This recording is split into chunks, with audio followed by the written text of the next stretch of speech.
Mais commençons par le début, je passe la parole à Louise qui a préparé toute une série de questions à te poser. Ce sont des questions. Je vais commencer par vous demander ce qui vous avait donné envie de devenir agent. J'ai jamais eu envie d'être agent. D'accord. Ça commence bien. Vous êtes quand même devenu, du coup. Et vous étiez attaché de presse avant, du coup, qu'est-ce qui s'est passé alors? Ben moi, vous savez, j'ai un parcours extrêmement atypique. Moi, je voulais devenir réalisatrice. C'était mon envie, réaliser. Puis j'avais besoin de travailler, donc je suis devenue institutrice. Je prenais des cours du soir à l'Institut du cinéma libre, rue du Delta. Et alors c'était très drôle parce qu'à cette époque, quand j'allais dans ces cours du soir, on me disait « Mais pourquoi vous voulez être réalisatrice? Vous devriez être monteuse ou script. » C'est-à-dire, systématiquement, les femmes devaient être monteuses ou script. Et puis la vie a suivi, j'ai rencontré ce monsieur Guy Lombert qui, en 1969, avait un ami qui s'appelait Georges de Bourgard, qui est un grand producteur, qui a produit Godard, qui a produit Truffaut, qui a produit tous ces gens-là. Et il me dit, je vais jouer dans un film que produit Bourgard, et qui m'a obtenu un stage à la réalisation. Puis en fin de compte, un beau jour, j'ai démissionné de l'Éducation nationale, et j'ai fait plein de petits boulots. Et grâce à ce monsieur, je suis rentré dans une revue de cinéma pour faire des paquets. Vous savez, pour faire des commandes les gens que je veux tel numéro, etc. Et tout, donc je faisais les paquets. Mais je me disais, je m'en fous, je vais être dans un milieu où on va parler cinéma, puisque j'étais en contact avec des journalistes qui étaient critiques de cinéma dans cette revue. Et puis, je suis allé à Cannes en 70, un peu comme pigiste, faire des interviews, etc. et tout. Et puis, à Cannes, j'ai rencontré une jeune femme avec qui je suis devenue amie. Et quand j'ai quitté la revue du cinéma, cette jeune femme était attachée de presse et elle m'a dit bah, « Écoute, tu viens me rejoindre ». Donc j'ai un parcours atypique, j'ai jamais fait d'assistanat ni quoi que ce soit. Et on s'est associés et pendant 8 ans avec elle, ou presque 10 ans, nous avons sorti pas mal de films. Je me rappelle, le premier film qu'on a sorti, c'était Dodeshkaden de Kurosawa. Faisons une petite incise sur ce métier d'attaché de presse avant de passer à la question du métier d'agent. Est-ce que tu peux nous dire en quoi il consistait exactement? Parce que c'est un métier peu connu finalement. Le métier d'attaché de presse, quand j'ai démarré dans ce métier, c'était en fait, j'allais dire, le go-between entre la presse et le film. Donc on faisait des projections de presse, on préparait un dossier de presse, et tout ce travail qui était un travail d'information. Et notre boulot, après, c'était de présenter les films à la presse et qu'ils écrivent dessus, plutôt en bien. Il y a un autre très célèbre attaché de presse qui est devenu autre chose par la suite, c'est Bertrand Tavernier. Alors voilà, mais Bertrand avec Pierre Rissian à l'époque. Bertrand Tavernier et Pierre Rissian étaient vraiment c'était des précurseurs, c'était des gens. Lauzet ne serait pas connu en France s'il n'y avait pas eu Tavernier et Rissian. Bon, donc j'ai fait ça pendant 20 ans. J'ai travaillé avec des grands, avec Bertolucci, avec Fellini, avec Cimino, avec plein de gens. Et puis j'ai vu le métier changer. Le métier a changé. D'abord, tous ces grands critiques ont disparu, presque. La presse cinématographique a beaucoup changé. J'ai commencé à prendre mes distances. Et quand je vous disais que je ne voulais pas être agent, j'ai été approché par un agent qui m'a dit « J'ai envie de devenir agent ». Je lui ai dit « Moi, jamais. Je ne serai jamais agent ». Il s'est passé quelque chose aussi, c'est que j'avais un grand ami qui s'appelait Bernard Giraudot, qui un jour m'a appelé et m'a dit « Écoute, je veux que tu t'occupes de moi ». Je lui ai dit « Mais je ne suis pas agent ». « Oui, mais je veux que tu t'occupes de moi artistiquement ». Et un vendredi soir, après un whisky, j'ai dit « Change de métier ». Voilà. Ah oui. Moi, ce qui m'intéressait dans le métier d'agent, c'était tout ce qui était artistique. C'est-à-dire mettre des gens ensemble, lire, dire bon ça va pas, enfin, tout ce qui est de la création. Mais au début, je ne m'occupais que de comédiens. Je ne m'occupais pas d'auteurs, de réals, de metteurs en scène. Tu voulais dès le départ qu'il y ait un nombre limité, j'imagine, de personnes que tu allais représenter. Comment ça se passe? Vous savez, si vous regardez dans toutes les agences, regardez bien, si vous pouvez aller sur les sites des agences, vous allez voir les agents, même extrêmement reconnus, s'occupent d'énormément de personnes. Nous sommes payés par ce qu'on négocie pour les comédiens. Nous avons, vous le savez, vous allez avec 10% de leur salaire. Donc, il faut faire un certain chiffre d'affaires pour pouvoir gagner sa vie. Mais entre les comédiens, les réalisateurs, les auteurs, etc., je ne suis pas loin de 100 personnes quand même. Mais je ne pense pas qu'on puisse travailler en dessous. Voilà, c'est un petit peu différent. Le travail est différent entre les auteurs, les réalisateurs et les comédiens. Les comédiens sont beaucoup plus prenants. Ce sont des gens qui sont constamment en demande d'être désirés, qu'on les choisisse. Donc c'est extrêmement douloureux pour eux quand ils ne travaillent pas, voilà, c'est très compliqué. Il y a une chose qui est absolument vraie, c'est que pour les femmes, le passage je dirais la quarantaine, et même un peu avant, est extrêmement difficile.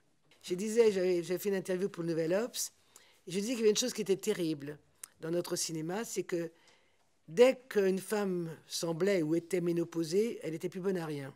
À partir du moment où elle ne pouvait plus être mère, on se disait qu'elle n'avait plus de pulsions sexuelles, qu'elle n'avait plus de vie, qu'elle n'avait plus de ceci, qu'elle n'avait plus de séduction, etc. C'est terrible, terrible, ce qui n'est pas dans le cinéma américain. Hein. Et on le voit, c'est très marrant.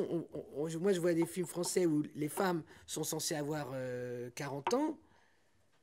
Enfin, elles ne sont pas censées, elles ont 40 ans, elles sont jouées par des comédiennes qui en ont plus de 50. Il y a des acteurs qui sont prisonniers de séries aussi, qui ont envie d'en sortir pour pas être... C'est compliqué. Hein. Si tu n'as pas créé une image avant, dans le cinéma, et que tu vas à la télé pour faire une série, moi je le vois, j'ai vu combien de metteurs en scène me dire « Ah non, il est trop télé celui-là, non, il est trop télé ». Ce qui est une imbécilité, Dujardin l'a prouvé. Hein. Et aux États-Unis, Clooney, Depp, tous, ils sont tous passés par des séries, que ce soit Urgence, que ce soit Champion Street. Enfin, moi, je n'ai jamais fait de différence entre la télé et le cinéma. Enfin, quand je dis différence, je veux dire que pour des comédiens, commencer à faire même des petits rôles dans des choses, que ce soit un peu correct. Enfin, moi, je ne travaille pas dans les soaps, tous ces trucs-là, mais quand c'est des scénarios pour la télé qui se tiennent, etc., je ne vois pas pourquoi un comédien n'irait pas, même jeune, faire de la télé. C'est toujours une question de mesure. Par contre, il faut savoir doser et il faut savoir dire à un comédien, si tu rentres dans une série, il faut savoir ce que ça veut dire. En France, malheureusement, ce mélange des genres a du mal à exister. Là, aujourd'hui, tu représentes aussi des réalisateurs et des auteurs scénaristes. Et des écrivains.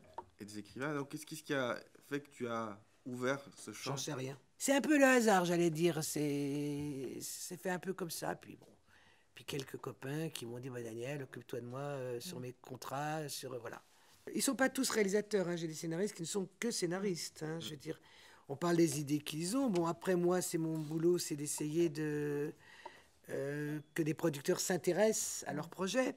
Alors après, il y a des phases d'écriture où, quelquefois, ils me font la gentillesse de me demander mon avis, où je lis, je pense, je dis ce que je pense qui peut être, qui peut ne pas aller, etc. Et tout. Et puis après, bah, c'est le travail normal de rencontrer avec des producteurs, de les mettre ensemble pour aller jusqu'au bout de l'écriture et peut-être de la faisabilité du film. C'est ce que j'aime le plus.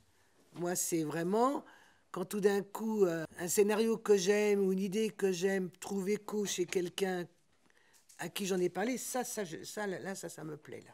Et puis aujourd'hui, il y a une chose qui est certaine. Je parle des scénaristes, qui sont uniquement scénaristes. Jadis, quand les scénaristes écrivaient, il y avait de l'argent. Ils étaient bien payés. Donc, ils pouvaient écrire un scénario pendant 3 mois ou 4 mois, parce qu'ils étaient correctement payés, etc. Aujourd'hui, les scénaristes sont obligés de faire 3 ou 4 trucs en même temps. Hein, parce que la position des auteurs est extrêmement malmenée quand même en France, sur la reconnaissance, je veux dire, de leur travail. Ceci mis à part, en France, ce que je trouve assez détestable, c'est que vous avez des comédiens qui sont arrivés à des prix exorbitants parce qu'ils ont fait des succès, et qui, depuis 10 ans, ne font plus un succès, mais sont toujours au même prix. Aux États-Unis, ils sont un système capitaliste. Vous rapportez de l'argent, vous en touchez beaucoup. Vous rapportez plus d'argent, vous n'en touchez plus. Nous, en France, vous rapportez de l'argent, vous en touchez beaucoup. Vous n'en rapportez plus, vous continuez à toucher beaucoup.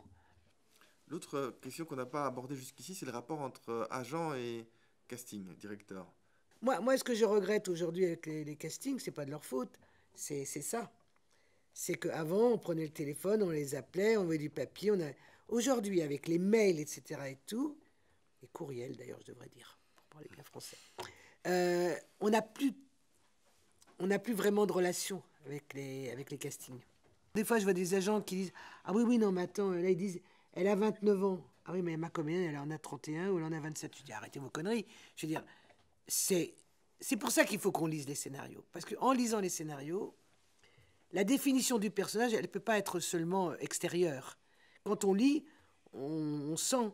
cette personne, elle a 30 ans, mais elle est vive, ou elle est renfermée. C'est quand même ce qui ressort de l'intérieur.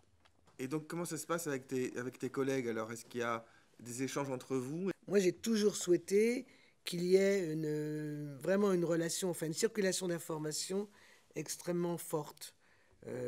J'ai connu des agences où fermer la porte et puis l'agent avait un scénario, il le diffusait à personne dans l'agence. Moi, je refuse ça. On a des réunions hebdomadaires tous les mardis matins où on échange chacun où ce qu'on a lu, où les gens qu'on a eu au téléphone, les projets avec les directeurs de casting, etc. et tout, avec les réalisateurs.